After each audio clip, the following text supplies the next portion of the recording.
And I attempted suicide twice over a span of about a year and a half at the age of 8. I bounced around over a span of a few years, 13 different foster homes, a few different stays in mental hospitals, multiple stays in crisis units, developed an immense amount of anger and rage as a child. But one of my favorite phrases of the Bible is, but God stepped in and had a different route for me.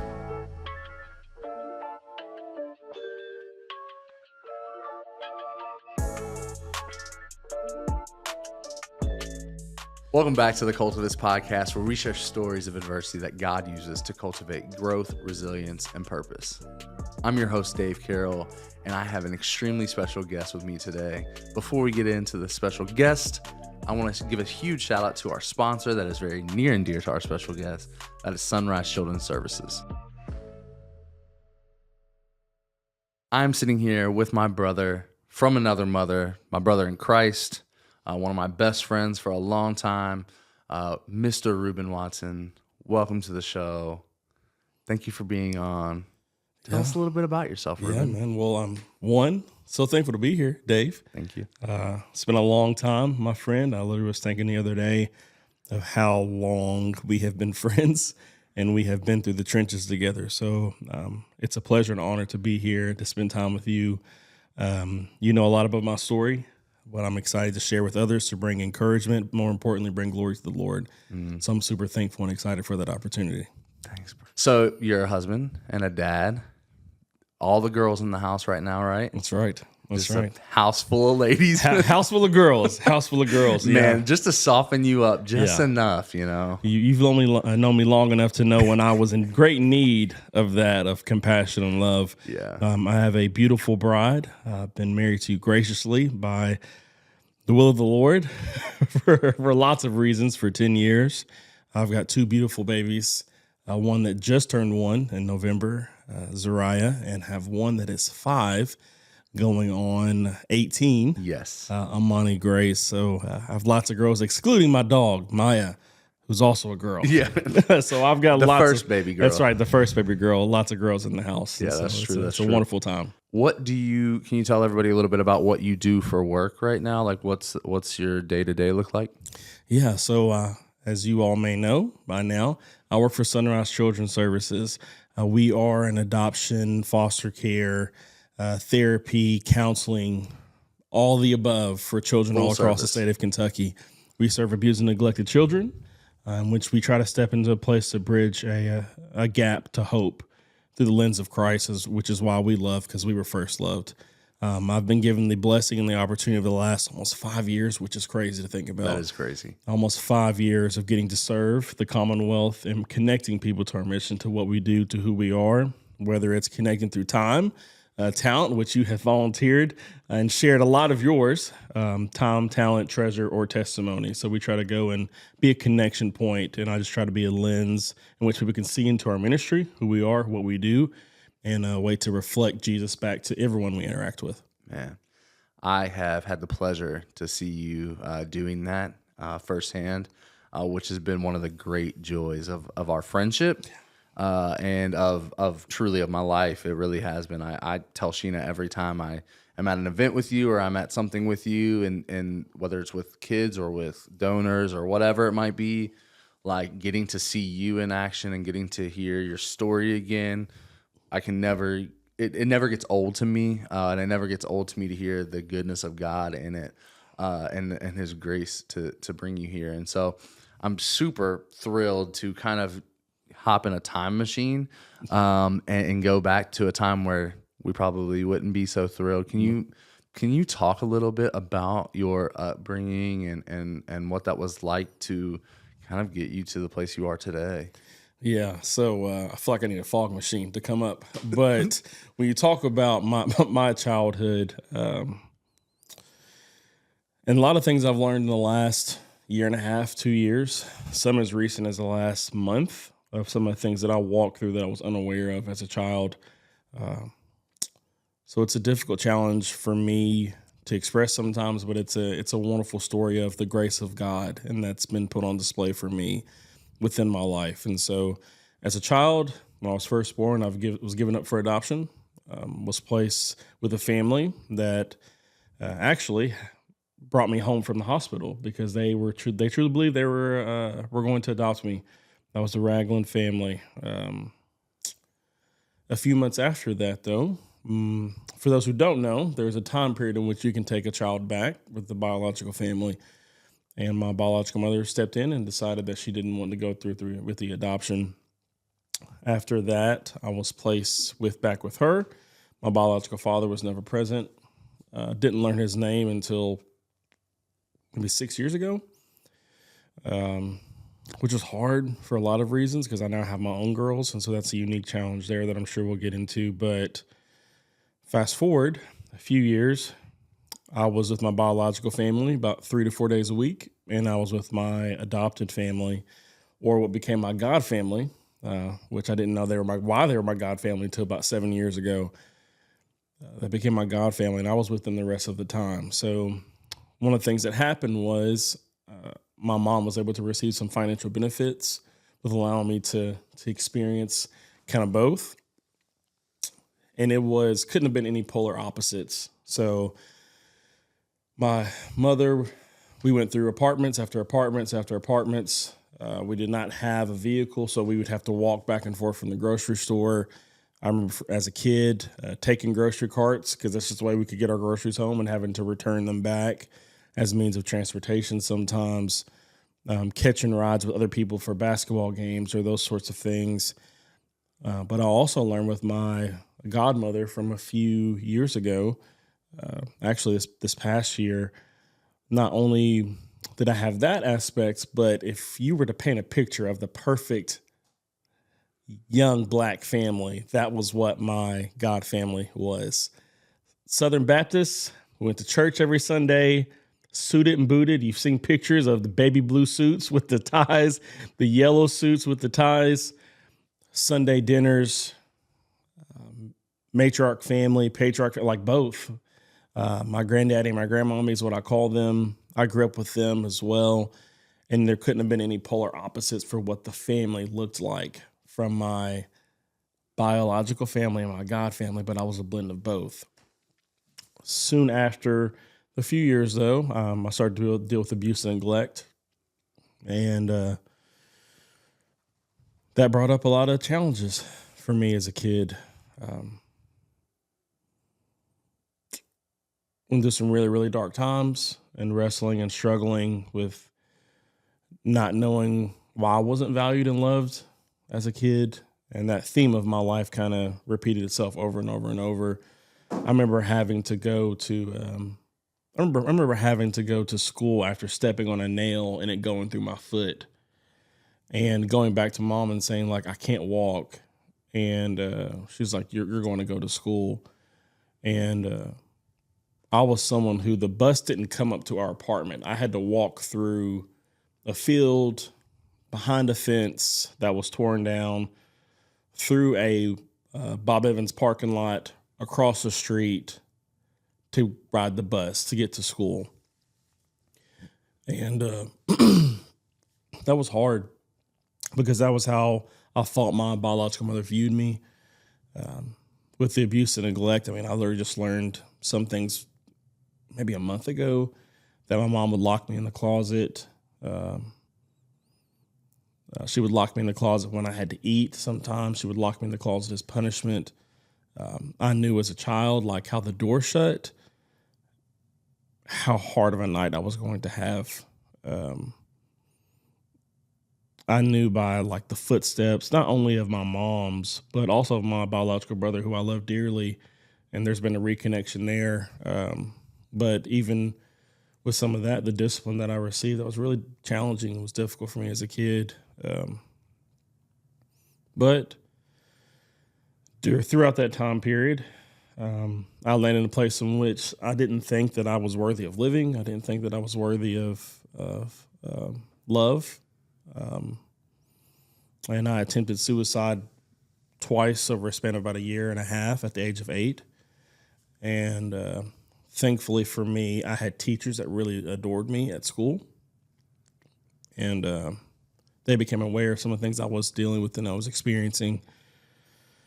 And I got placed into foster care. I bounced around over a span of a few years, 13 different foster homes, a few different stays in mental hospitals, multiple stays in crisis units. I developed an immense amount of anger and rage as a child because I thought that I couldn't be loved, and I was confused on why that had to be me. And I was worried that I would never be able to make much of who I was. But one of my favorite phrases of the Bible is, but God stepped in and had a different route for me that is not often the one that kids like myself walk through. And I work for Sunrise now, but Sunrise was a part of saving my life almost 23 years ago now. So I was stayed at one of our campuses, our residential campuses, our children's home for about 2 years. And Sunrise took me in which when I didn't have a place to go, and provided me with a safe haven of hope. And it was not this thump over the head with the Bible. It was sometimes a simple interaction of getting to play Uno, getting to play basketball, getting to open Christmas gifts, learning how to tie a tie. Simple interactions that really laid a foundation for me in the future and provided me stability for a time frame and a stability for a time frame for me to find my forever home. And you know this, but I actually technically have two last names. Rawlings Watson is my last name because I was adopted at the age of 15, which does not happen for teens, specifically black teens, with the stories that the rap sheet of offenses that I had. And fast forward to where we're at today, and there's way more details that I'm sure we'll get into. Fast forward to where I am today, I now get to work for an organization that was part of saving my life. And I get to be a husband and a dad in ways that I could never imagine. And I get to be salt of the earth sometimes, a lot of times within our community. And I get to be a story not of, as you have seen throughout our friendship, not one that I can boast in anything that I do. I am the least. I am the last person to boast in anything that I have done. It is only by the grace of God that I sit here, even with you, as our friendship has grown over the years, and that I get to sit here and get to be present in this moment. It's because of what the Lord has done for me. Man, yeah, there's a lot to unpack in there. Yeah. Where your story kind of accelerated there was like kind of high schoolish time, end of high school. Yeah. And you and I both experienced loss in high school of friends and people that were really close to us. And so I kind of want to talk about that a little bit and how that, because I think that was right before you went to college, right? Yeah. And so, and for me, it was about a year before I went to college that I had two friends that I knew fairly well that had committed suicide and had passed, and how that really changed and shaped a lot of my views of the world and of people. And so I kind of want to talk a little bit about that from your perspective, because I know that it seems like that was a catalyst for you in a lot of ways just before college. Yeah. So can you talk a little bit about that? Yeah. So it's rare that I get to talk about high school and what that experience was like for me. A lot of people like the beginning of my story and the end of my story, but there's so much. I'm here for the Oreo. Like I want the middle. There's so that much double stuff. So much in there that often gets forgotten about. And not by faults of other people, but it's just, there's a lot of things that have happened in my life, and that has unique challenges to discuss in 15 to 10 minutes or elevator speeches of sorts. But when you talk about my high school experience going into losing my friend, I had arrived at high school. My parents. I couldn't be much different than my family in a lot of ways. I came from Louisville, Kentucky, to a place called Bucksville, Kentucky. And Bro, that sounds racist. It had its challenges. I was one of one black kids in my class in middle school. I was one of three black kids in my entire middle school. So eighth grade, I was one of one. I was one of three one of two for my entire middle school. That experience was traumatizing in a lot of ways. My mom and my dad, I love them dearly. I would not be who I am without them and what they've done for me. But there were things that happened to me that I didn't even know were racist or were a part of like my life. At the time, that would be traumatizing that I go to counseling and therapy for now. Whether it was identity crisis or things that I walked through, I was relatively good at sports. I would say small fish in a smaller pond. I wouldn't say big fish in a small pond, but I was good at sports. And one of the things that I use as coping mechanisms for me throughout middle school and high school was being the class clown. That was easy for me to do, to make people laugh, but also being good at sports and using that as a way to make me feel like I matter to people. But my experience in high school was a little unique because I was only valued at times because of what I could bring to other people. Like I wasn't allowed to date 80% of the girls that went to my high school. If not 90% of the girls that went to my high school because their parents would not allow it. My first heartbreaks were girls that I was not allowed to date because of the color of my skin. And we're not talking like 1975 here. No, we're not. In case y'all are wondering, Reuben is 32. Yeah. So This is like, recent. It's like talking like a solid 15 years ago. Yeah. This is definitely This is recent information. It probably hasn't changed much. Down where I'm from, but the people, I would say the people where I'm from, they love me. They love me. There's some people that really adore me, and I would say I've got a lot of bonus mamas. Bonus families that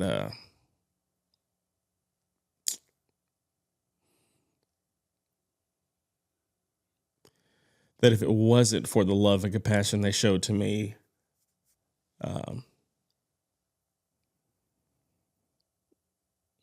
would not be here. I mean, my first friend, and you've met him, but my first friend, he and his family were everything to me. 7th, 8th grade, when I was really going through a lot of transition. He was my first friend, my first friend, and I was at his house almost as much as I was at my own because he was a few minutes down the road from me. And I ate a ton of brown sugar Pop-Tarts. And if you don't know, brown sugar Pop-Tarts fresh out the toaster, different. Yes. and microwaved honey buns was a go-to late snack with them, and they always had them for me. And it was a little thing, but for me it was like home. And I still, when I go and spend time with them or I see them, it's on site with the honey buns. It is. They're like, we've got some for you whenever you're ready. But it's also so special because it seems like that's my other son. Yeah. And that's how they greet me. And it has not changed. Doesn't matter how long I haven't seen them or how long I haven't talked to them. And what a picture of the gospel too. It truly is. But throughout high school, I being relatively good at sports and excluding the heartbreak and the racism that I experienced, which we don't want to overlook. But I thought throughout high school that I thought I was a very large fish in a small pond. And so I developed this idea that I was going to play major Division I football. And I had gotten letters from people and had gotten, visits and done that sorts of thing. And I thought, okay, well, I'm too good to go to some of these other places is where I had arrived.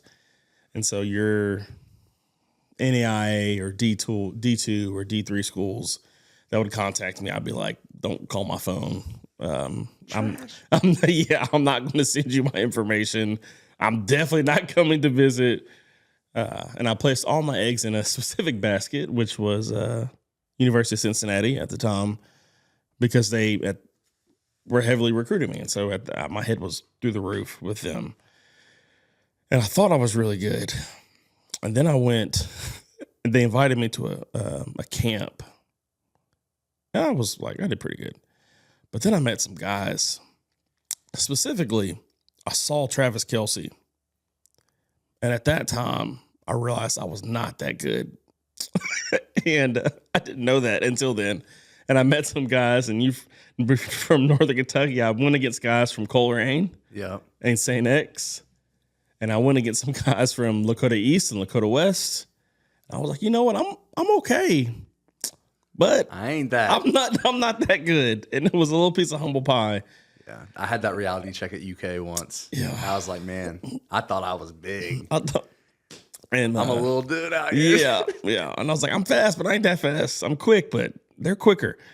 But I, held my own. And actually, when I went to one of the Cincinnati camps, I went through some crazy experiences that were just timely.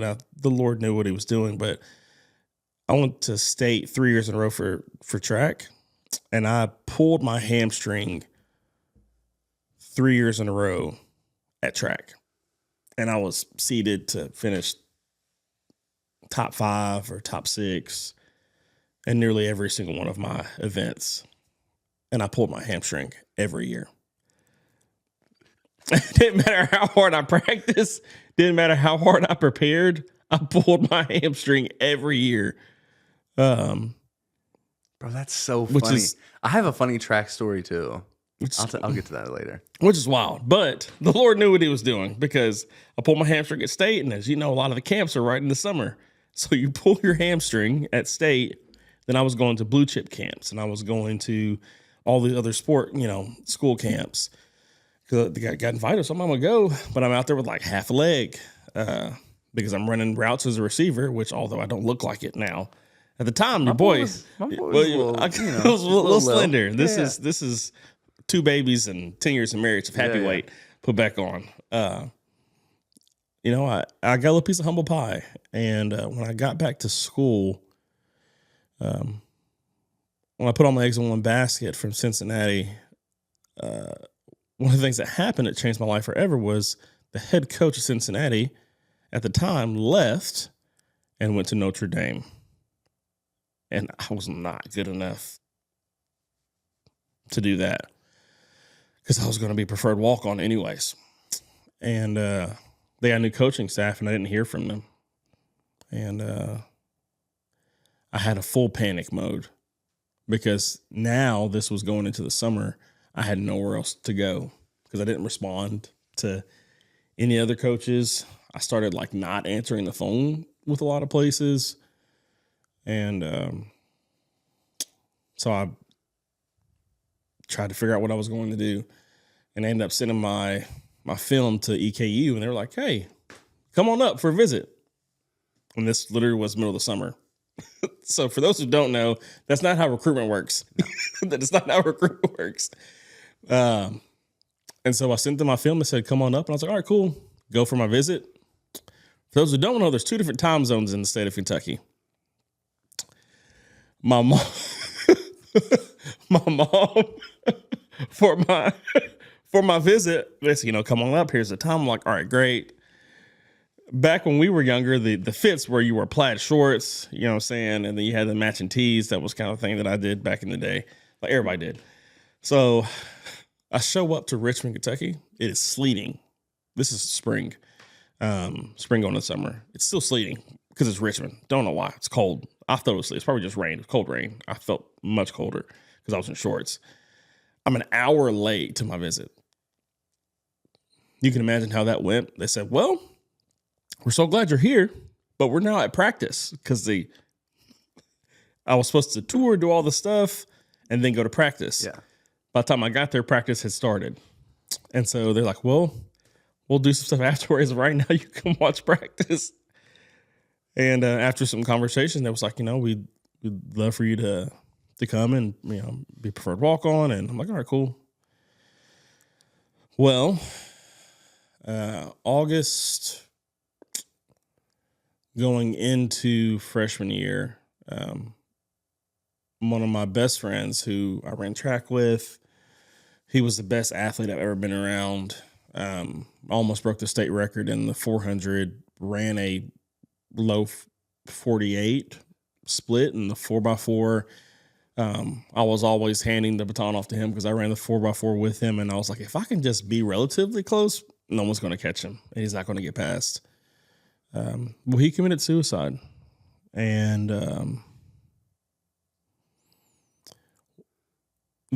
all the fears and anxieties and things that I had used, like I had suppressed down with athleticism and girls and alcohol and all those sorts of things, all came right back up.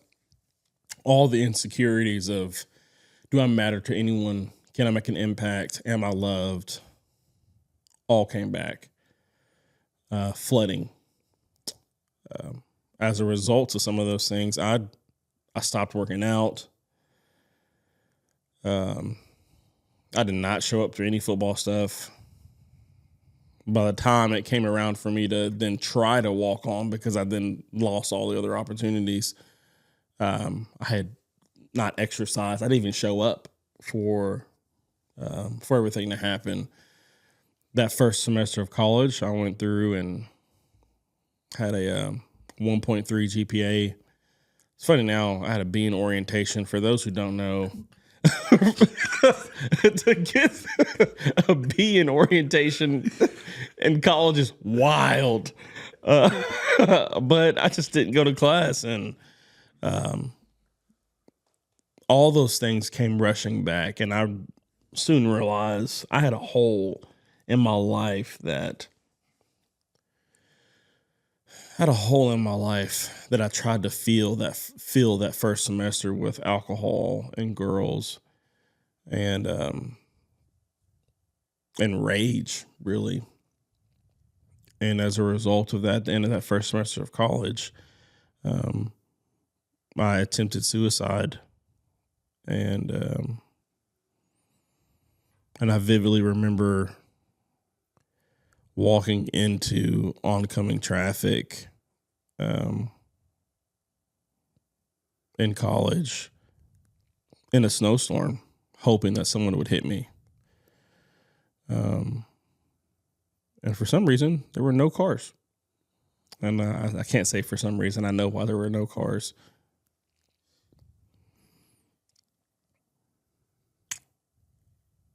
But at that moment, it was probably when I was at my lowest in my life that I can visually remember.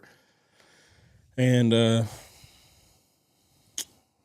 of the things that ended up happening through all of this was I met a girl who invited me to a conference, and I had a friend of mine who was also going, and I was like, well, I'm not doing anything else, so I'll go. And at that conference is where I met the Lord. And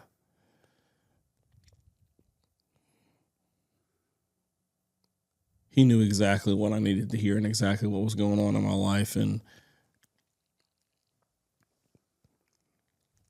I didn't know how low I was at the time.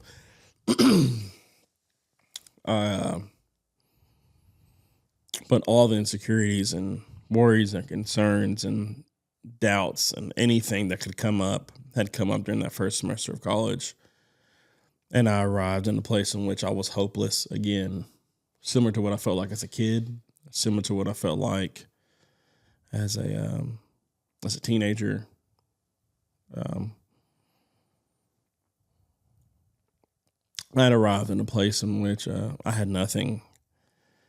And one of the things that happened to me when I first got to my parents' house, my mom, I got in trouble at school. I don't remember what it was. And she's like, you're not playing a district championship or district tournament. And I was like, at the time I was the best basketball player in the county for like the county side of things. We had a county and city schools. I was the best basketball player in the county at the time as a freshman, and so I was playing freshman district tournament, and there's supposed to be me and this other guy who'd been injured. We're supposed to like come back and play, and it was supposed to be this major. My mom said, "You're not playing." And I snapped, and I was like, "I'm going to play. Like, you can't keep me from playing." And she was like, "You're not playing." And I vividly remember throwing things and breaking things and yelling and screaming and using lots of language. And I told my mom, I said, "Send me back to Sunrise." At the time, it was called Spring Meadows, was a campus. "Send me back to Spring Meadows. I don't need to be here." And she looked at me. She said, "Reuben, you are mine. And it doesn't matter what you do, what you say, what you throw, what you break. You are my son." And that was the first time in my life that I had someone in the midst of my chaos choose me. What I didn't know was that was a foreshadowing for a greater adoption. To be welcomed to a family that I didn't even realize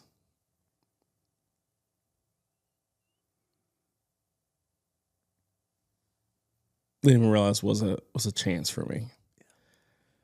And I was sitting there, I was listening to music and at this conference, and whoop whoop listening. I love music anyway, so I'm like, love singing.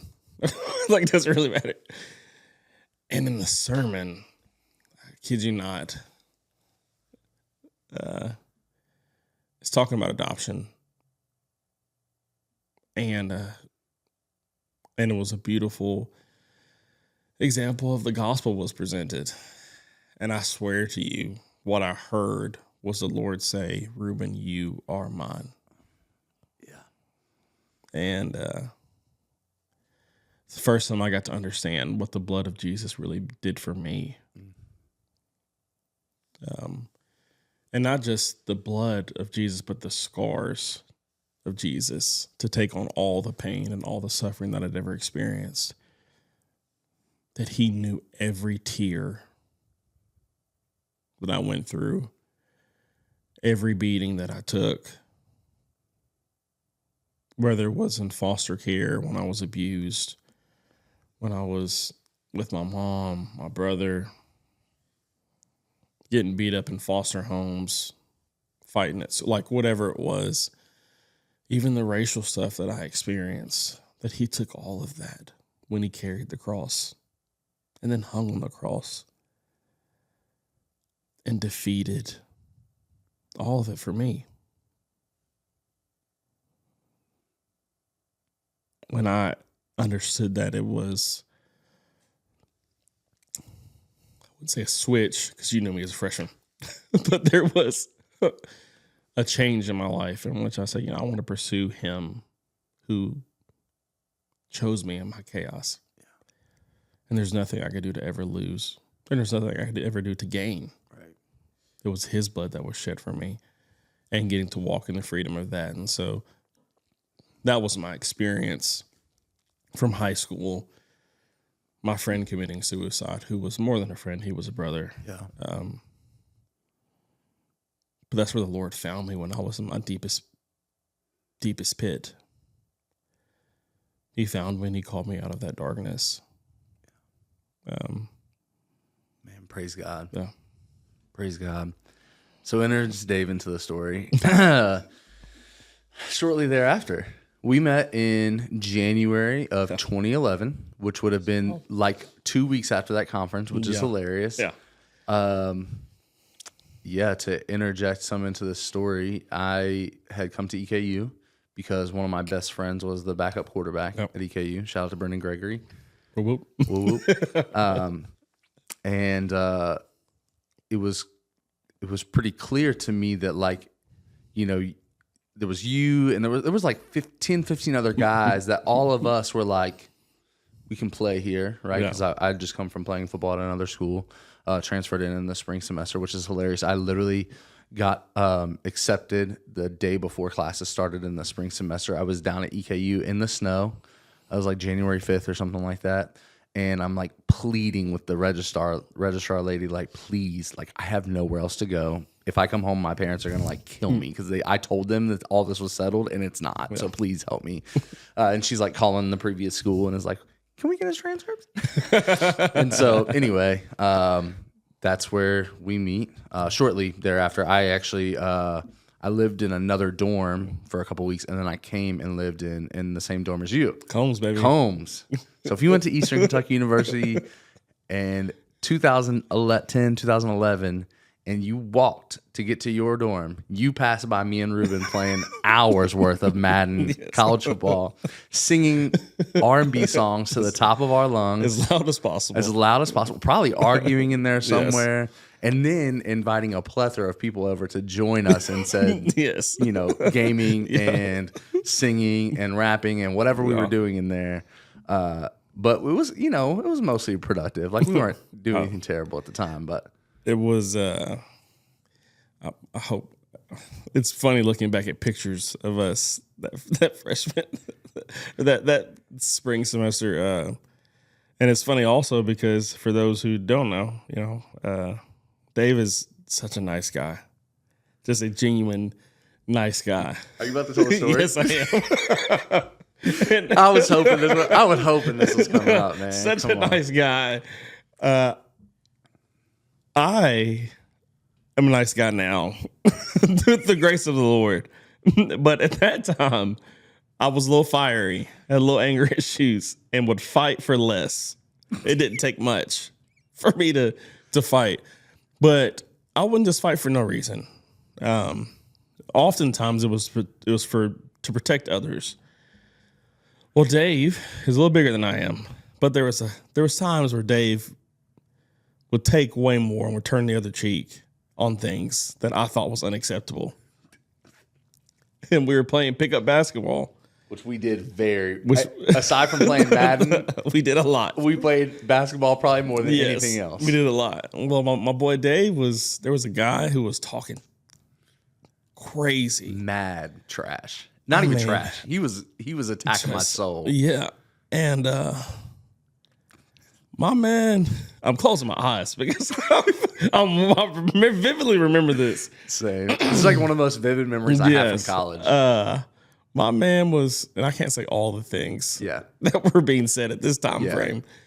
And in my defense, I was trying to just I know that if something happens here, I could either A, get kicked out of school, B, never get to play basketball again, which would probably have been worse than getting kicked out of school. Yes, whatever. But also too, I'm I can feel my blood boiling, but I don't know what to do. Yeah. Well, I did. I knew what to do. And so Dave, this guy was running full sprint and was just chucking people and was playing super physical. Dirty, like early 90s. Bill Lambier type game. And by the way, he's a Christian now. I know, it's funny. There's more to the backside of that story. But you know, I was like, you know, you're not gonna bully my boy. And so Dave, his team takes an L. And I'm like, you're not gonna bully me like that. So you might, because Dave's nice. Just I said some other things, but so you're not gonna bully me like that. And so we play a game, and we're playing football, basically just running into each other consistently. Yeah, it was like an Oklahoma drill. Oh yes, full sprint. And he was bigger than me, but at the time I was about that life. At the time, to say the least. And we get beat. My team gets beat. He shoulder checks me. I go to sit down beside Dave, and I'm calm, and then it clicks. And in my head, I think I said this out loud. I said, "I ain't no," and I flip the switch and I charge, and I charge him, and he was on the mats, and I remember pushing him so hard on the mats, and he swung at me. I swung at him. You connected to, and I mean, I think he was a little surprised because he was a lot bigger than me. And then everyone comes out and there's this huge. I don't know where everybody came from. It It seemed was like they- people flocked from upstairs. from upstairs who just Like- came in all of a sudden. And thankfully, that's all it was. And I was like, well, man, he was bullying my peoples and da-da-da-da. Well, I got kicked out of the gym. For I didn't get to play basketball in the rec I didn't get kicked out of school, but I didn't get to play basketball for the rest of Whole the semester? Yeah, for the rest of the semester. And it was funny because a few things happened during this time frame. So I had just become a Christian probably like 2 months prior or a month prior. But I immediately felt conviction afterwards. And it was a Thursday night. It was a Thursday because we had Bible study or campus outreach Yes. that night. And I remember, was it Walters? Wallace? I don't know where the building was. It was Walters, right? It might have been Walters, yes. Yeah. So 2 things happened. The police officer that shows up, who's talking to me, is from my high school. I don't think if you knew this. I did not know this. He's from my high school. Went to high school with my sister. And he ran track with my track coach. I did not know any of this, Yes. bro. And so we're just talking, and I'm just sitting there, and I'm like, where are you from? Whoop to whoop. Come to find out, this guy knows the people that I know. So there's one aspect. I walk. So although I did not, and we did not play football at EKU, we knew We were with the team everywhere. everywhere. And so we ate knew lunch with them, all of them. everyone. Yeah. Brendan's brother was my roommate. Yeah. Like all the football guys, like we knew everybody on Yeah. campus. So the whole afternoon, people are talking about it. Whoop de whoop. Coming up to me, yo, he threw up. Yeah, he hit. But I walk into the campus outreach meeting, which is a college ministry, and I see the guy because he was also there.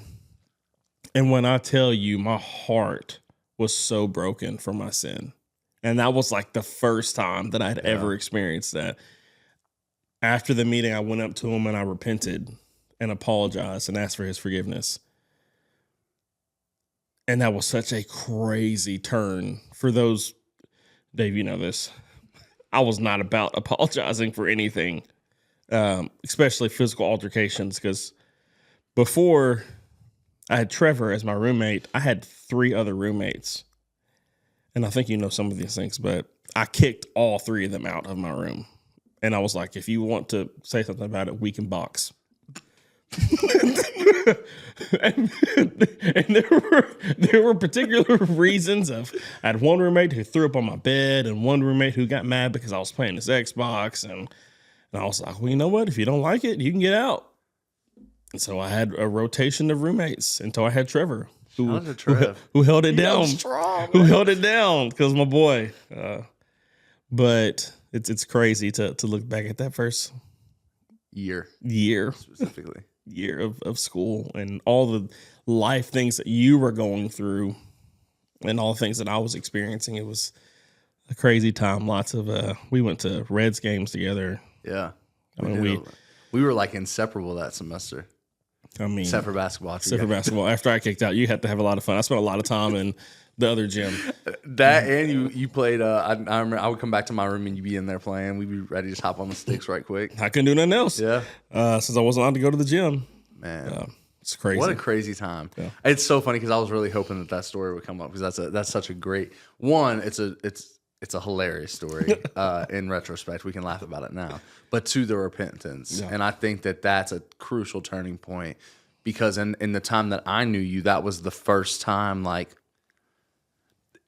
I'd seen you go into campus outreach. We went together. Yeah. We had talked a lot about this stuff. I wasn't a Christian yet. I thought I was. I just grew up in church. But, it was like one of the first times I remember seeing you like be humble and admit you were wrong. And it took a lot out of me in the sense that like I felt so guilty. And there was just a lot of feelings. And I think that when I learned about the aftermath of what happened, I was really glad that it happened the way it did, especially in retrospect. Hindsight's always 20/20, of course. But so Man, there's so much to unpack in your life story in so many ways. I really want to touch on one more thing before we kind of get to a closing point. I think is like, and I think your life is such a sweet story of God's grace and redemption. And from college on, right, to be here where you are, happily married with 2 kids, you went through a lot, and to say the least, that's maybe the understatement of the century. And I actually, for a lot of y'all who don't know this, like, I really wasn't a part of a lot of that. Yeah. We grew up, obviously, like things like I moved and things like that. But, I think that there were times where we pushed each other away because of our, relationship. Whether it was like, hey, we didn't really want each other to know where we were, in a sense that like things were hard. Like it was like easier to just be like, oh man, so good to see you, blah, blah, blah. No. All right, cool, man. See ya.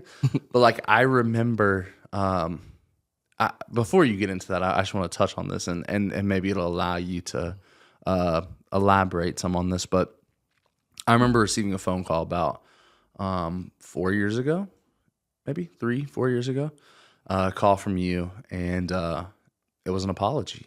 And it was so funny. I actually don't know that if I've ever told you kind of the way that the aftermath of that for me.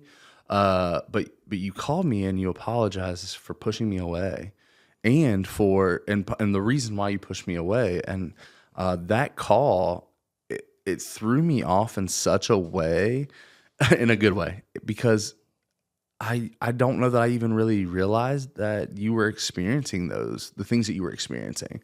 Again, I think distance had a place in that too, but I think that I had done an equal disservice to you of leaving you in places, right? Of not being by your side, even if I, not necessarily physically, but like emotionally, mentally, spiritually. And I'm just, by God's grace, we have the relationship we have now. But that call changed the course of our friendship in a way that we grew up in such a way over the course of the last several years and grew closer together. Even though we don't live next door to each other or live in the same city, like, we talk all the time. Yeah. And, I think back to the Combs days when we were together every day, we were worried about all the wrong things. And, now like we get to be dads together and husbands. And by God's grace, He allowed grace, He allowed mercy to be a part of the defining moments of our lives. Yeah. And our lives that are intertwined, I should say. And so, I think that we could go for hours and hours and hours and talk about that stuff, but I would love for you in any capacity that you're willing to delve into, kind of from college to here to kind of the sunrise days, without, doing it a disservice. Yeah. I feel like that could be a whole other 3 podcast series. I think so too. Yeah. But a lot of people know of my struggles from my childhood, but don't understand the ripple effect and how it made an impact for me as a young adult. For a lot of people, they see the man that I am now and have no idea what the Lord had to bring me through to get me to where I am. Because I am a broken man. My experience with others now is a direct reflection of the brokenness I have went through in my life.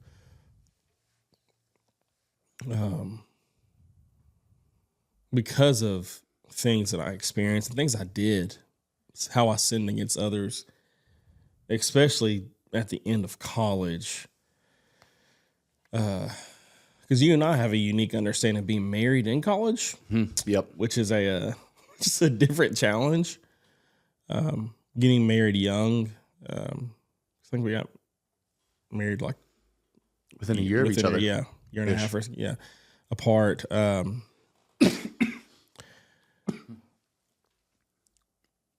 Marriage was so hard. When my first year of marriage was so hard, and I didn't understand why it was hard, why it was difficult, what some of the challenges were for me in that. But what I did learn was you can only be married through the grace of God. When I first got married, and you were aware of this, and we're going to go back to, because we were still really close at that time. Yeah. My first year of marriage was so hellacious. I had no idea what I was doing, had no idea the man I had become.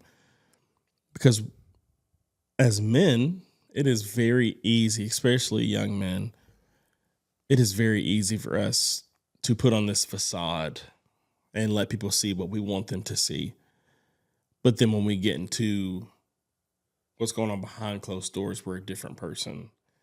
And I did that a lot. Did that a lot during that time frame, because there were people around me that had placed me on this pedestal because of being involved with ministry and things that were going on. The Lord's always been graciously put me in some kind of leadership position. I've kind of just I'm a connector of people. Well, going into that first year of marriage, all of the things that, those insecurities that I thought were gone, all came back up.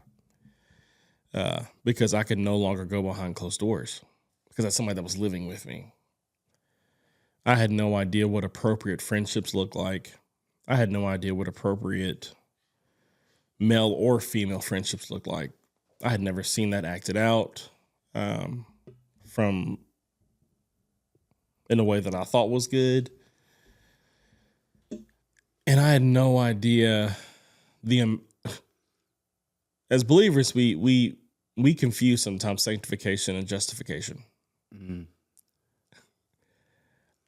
I don't think I had any concept of understanding what sanctification was, because I just threw justification to cover all.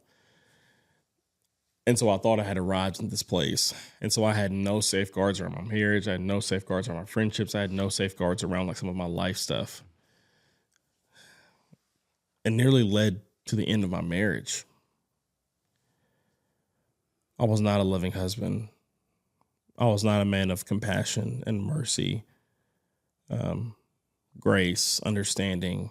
I was not kind in ways that I need to be kind. And I didn't even know that I wasn't those things. That's how blind I was.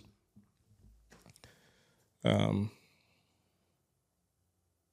how much I needed the Lord to redeem my perception of marriage. And you remember some of those conversations. I think at that time, you only lived,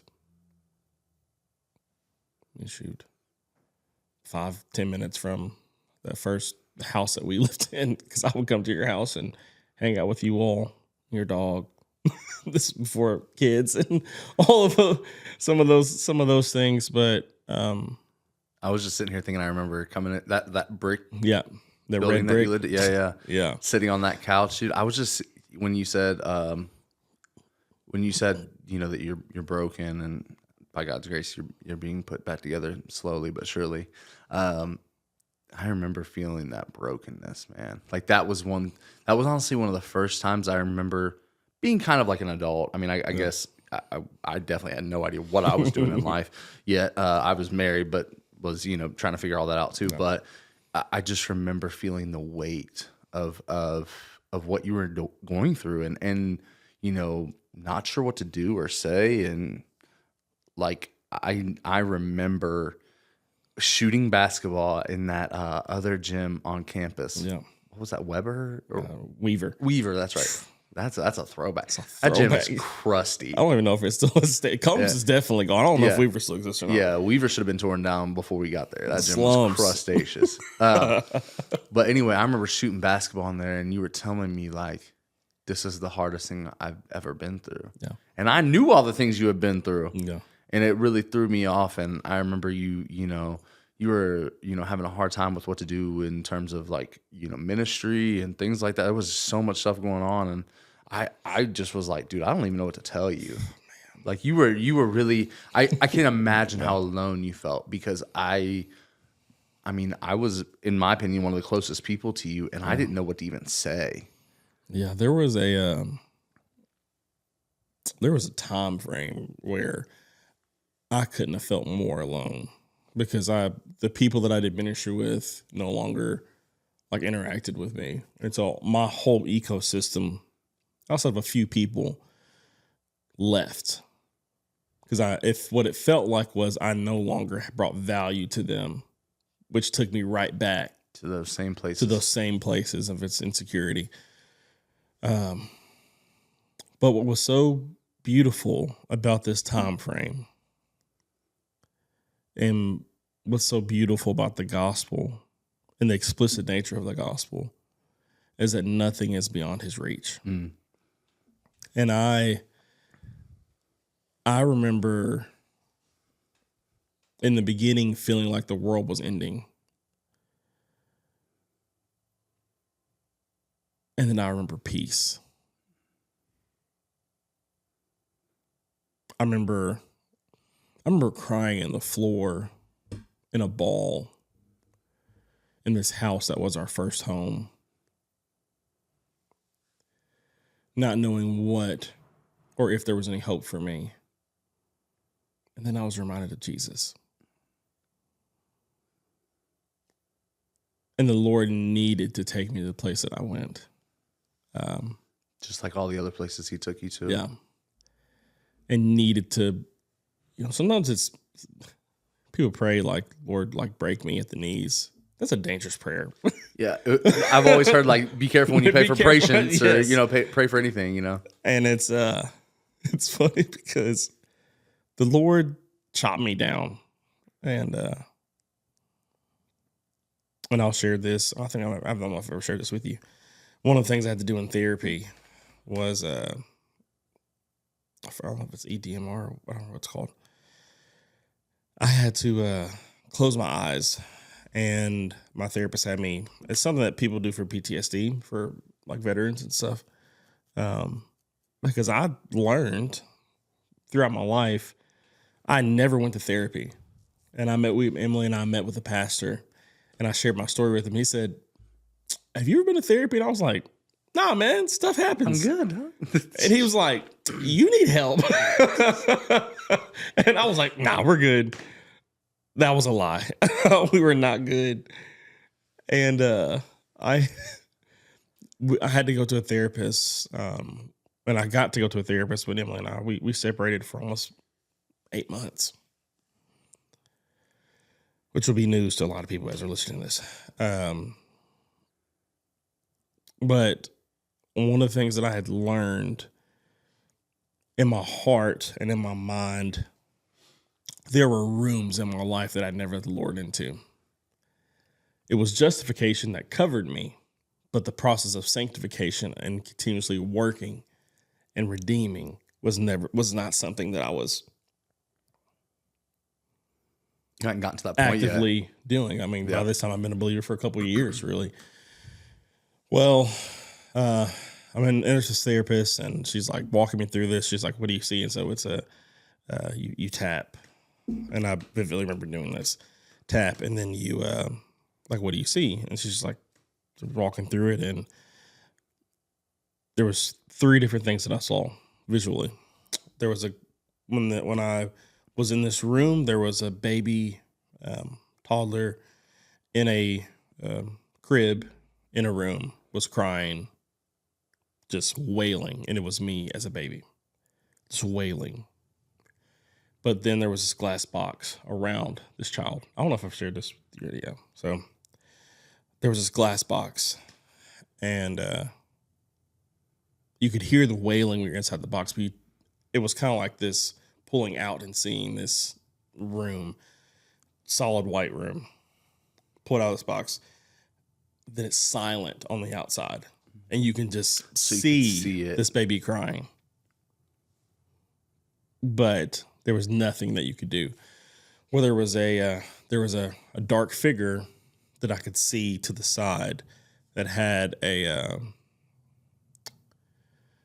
hammer to break this glass box. this dark figure, and I look over to the left, and the figure's like pacing back and forth.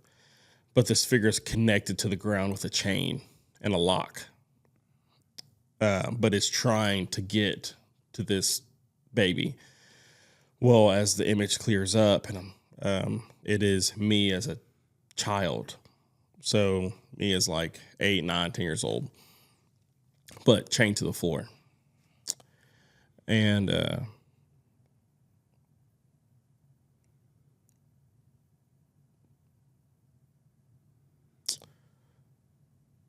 child, me, chained to the floor, and there's a lock, and you can just see just the angst and the frustration and the despair and hopelessness of this child, which is me, just going and trying to concede that there's a need for this baby, but can't reach, can't get there, and this baby's just swelling. And you zoom out further, and there's another dark image that's in like the back of the room, just pacing, and it's talking on the phone. Like, come find out, it's like looks like someone talking on the phone and just like busy, just walking. It's an adult, and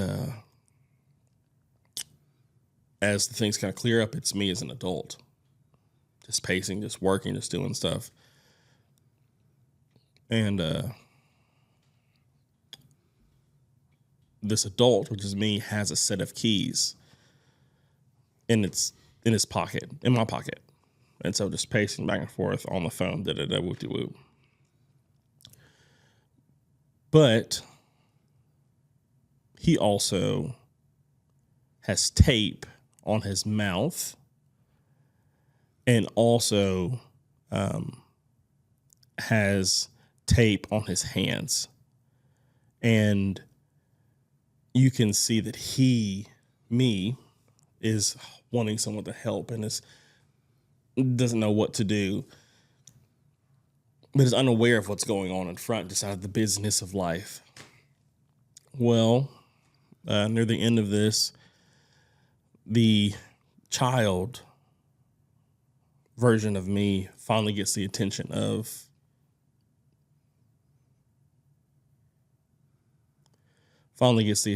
the man, and walks over and removes the tape from his mouth.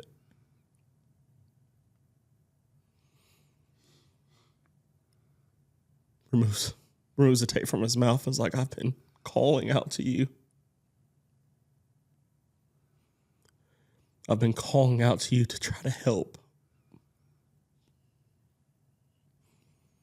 but I couldn't be heard. And the child removes the tape from his hands.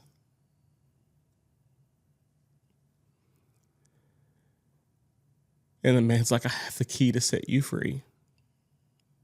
And so goes and undoes the chains. And together they walk up to this baby. And there's just this image in my head of them just hugging and loving one another. And then it kind of zooms out, and I like in the middle of a therapy session, so thankfully I'm getting to process some of this. And that was the first time that I realized, like, I've got to weep for the years that were taken from me. And that I can't manipulate, feel this hole in my heart that the Lord has to redeem with other people. And that, fast forward, went into other areas of my life. And I didn't know exactly what all that looked like until about 4 years ago, that it became real to me that I needed to apologize. Because I began to work on myself in ways, and the Lord really, the sanctification process really took me through some difficult things, through nearly 2 different times of divorce. But that harsh reality of me being in need of a Savior, weeping for the way I had been sinned against, how I'd sinned against others, and realizing at that moment that I would not land in a place of shame and guilt and defeat, because that was not of the Lord, but I can be victorious in the victory that had already been won for me. And that was and is now the reality of my life. Getting to be a dad is the greatest gift I've ever received.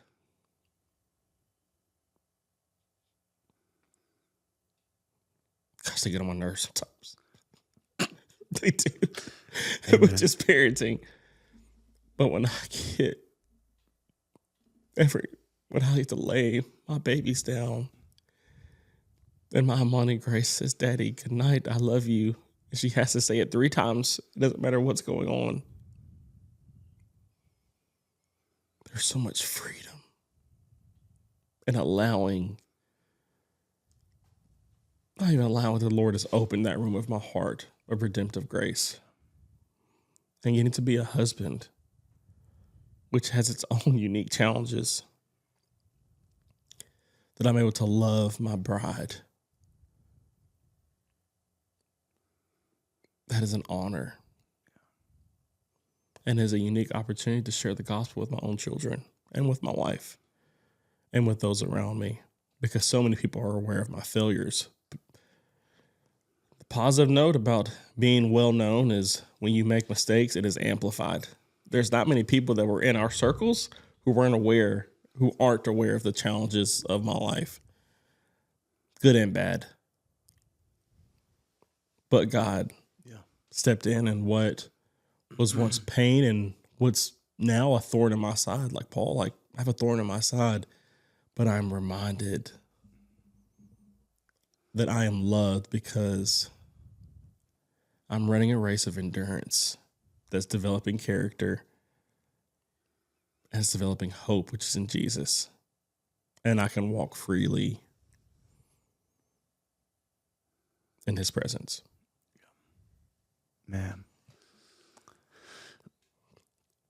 To hear you and to know you in this moment, to be able to look back on those times and those situations, it's really powerful. And I'm frequently reminded of God's goodness in our lives together collectively, but individually, and to be, in these spaces with you of vulnerability, of just laying it out there. And I'm so thankful that you are you, and that the Lord has uniquely cultivated your life. You have such a, you talk about time, talent, treasure, and testimony, and you freely give of all those things very, very, very well in your work capacity, but in so many other capacities as well. All those things at the same time, sometimes individually at those times. And I'm thankful for your testimony, and I'm thankful for what the Lord has done in your life. Like, when I think about the essence of this podcast, your story captures and captivates so much of that, right? Like, to think about these agricultural references that you probably understand better than I do, being from Bucksville. That's right, baby. Logan County, baby. The way in which God, prepared your life, and the way in which he's pruned your life and allowed you to experience seasons of drought, allowed you to experience seasons of extreme amounts of rain and getting a little puffed up and pulling you back down and pruning you again and moving you, and all kinds of things that he has done as the great cultivator. And it's sweet. It's sweet to be here now, to know this version of you and all the versions of you that have led to this point. Several of the versions of you that have led to this point, and to be able to realize his goodness is just really, really cool, man. I'm thankful. Like, if nothing else, like if this podcast had one person listen to it, shout out to my mom and Sheena and probably my kids and your wife. If it and grandma. If it had 5 listeners to it, worst case scenario is a great time to hang out and chat with you, and to just like be able to help communicate your story to anyone that would ever happen to listen. And so I'm thankful for that. I'm thankful for what you do every day. And you kind of answered my last question already, kind of talking about what you do now with Sunrise, which is amazing. And I'm thrilled to be involved in some of that in the capacity I get to. But I really wanted to, I guess, kind of tack on to that, as we conclude, of like what ways can people, be praying for what you do in your position, be praying for Sunrise as a ministry, as a nonprofit. What ways can people support you outside of like money is amazing. If you have money and you want to give, sunrise.org. Let's just be clear. No complaints. Let's just be clear. No one's going to complain. Yes. We'll welcome that. But what are some, like, if you could just like give like a 2-minute, like, hey, here's how you can, use your time, talent, treasure, and testimony to benefit kids across the state that are in the same spots that you were in. Yeah. So I'm going to go back into business mode. Yeah. my professional mode. A lot of people don't realize that in the lens of our ministry at Sunrise, that everyone has something to give. A lot of people hear my story and say, well, I cannot imagine, because I haven't been through. And where I would say you're wrong is, if you are a believer, you understand adoption. You understand what it's like to be hopeless, to be in a dark place, to be in a place in which you have nowhere to turn. And then God welcomed you into his family. And so when you talk about this, the despair, all those sorts of things that our kids experience, you're talking right now, there's over 8,500 kids currently in foster care in the state of Kentucky. And there's only 5,000, a little over 5,000 foster families. It's a big gap. There's a little bit of a gap there. We all have a role to play. Caring for the orphan and widowed is not a call to action from you or from me or from anyone else. It is a call to action from the Lord. He asked us to do that. And so praying for restoration for the years the locusts have eaten, for our kids, praying the same for our staff who are in the trenches of some of the darkest things. At Sunrise, last year, there were 7,500 kids in foster care in the state of Kentucky.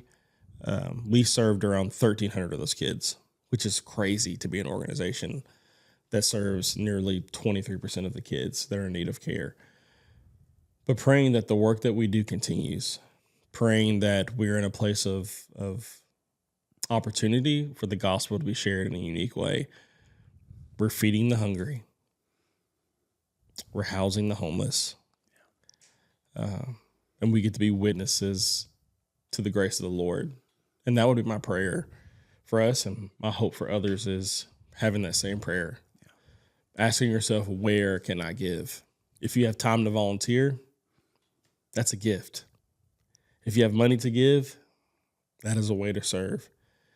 If you have talents, such as photography, or talents such as podcast, or talents such as cooking, or art, all of those things are important, and they matter to our kids, whether it's helping us from a marketing standpoint or visiting our campuses, which are across the state.